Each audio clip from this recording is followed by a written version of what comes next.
আসসালামু আলাইকুম সবাইকে। চলে আসলাম আরেকটা কেক ডেকোরেশন ভিডিও নিয়ে। এই কেকটা আমার অনেক আগের করা। আসলে আমার মতো অলস আমি মনে হয় কেউ নাই। আমার ছবি ভিডিও পোস্ট করতে এত অলস লাগে, আর বড় ভিডিওগুলো তো এডিট করে ভয়েস দিতে আরও বেশি অলস লাগে। আমার এটা অনেক আগের করা একটা কেক। অলসতার কারণে ভয়েসও দিতে পারি নাই, এ কারণে পোস্টও করা হয় নাই। এটা হচ্ছে ভ্যানিলা 1 পাউন্ড একটা কেক। আমি ভ্যানিলা কেকটাকে 3টা স্লাইস করে নিছি। তারপরে নিচে একটু ক্রিম দিয়ে কেক দিয়ে কেকের একটা স্লাইস দিয়ে তারপর সুগার মিল্ক সিরাপ ব্যবহার করে তারপর ক্রিম দিয়ে ক্রাম কোট করে নিচ্ছিলাম। আসলে আমার বেশিরভাগ ক্লায়েন্টে আমাকে কোনো পিকচার দেয় না, বলে আপনি আপনার মতো করে করেন। তো আমি আমার মতো যদি কেউ করতে বলে তাহলে আমি অনেক কনফিউশনের মধ্যে পড়ে যাই, মানে কি করব, কেমন ডিজাইন দিব, আমি করলে আবার পছন্দ করবে নাকি, অনেক বেশি কনফিউশন থাকে।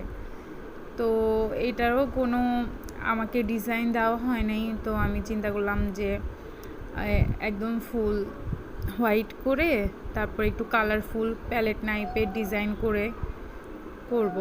তাই আমি ফুল কেকটা হোয়াইট করে নিচ্ছিলাম, তারপর স্ক্রাপার দিয়ে ফিনিশিং দিয়ে নিচ্ছিলাম আমি।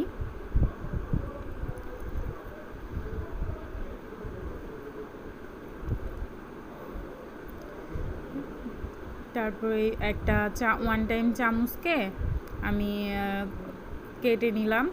কেটে একটা পিঙ্ক কালারের, ডার্ক পিঙ্কের কালারের মধ্যে ক্রিম দিয়ে ডিজাইন করে নিচ্ছিলাম। আসলে এটা কিভাবে করতেছি মানে বলে বুঝাইতে পারবো না, আপনারা ভিডিও দেখে বুঝে নেবেন। আমি এখানে 2টা কালার ইউজ করছি, 2টা কালারের 4টা ফ্লাওয়ার করছি প্যালেট নাইফ দিয়ে।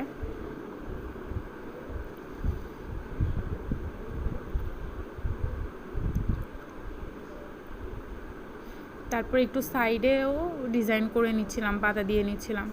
তারপর আমি সুগার বল দিয়ে কেকটা কমপ্লিট করি। জানাবেন আপনাদের কাছে কেমন লাগছে কেকটা।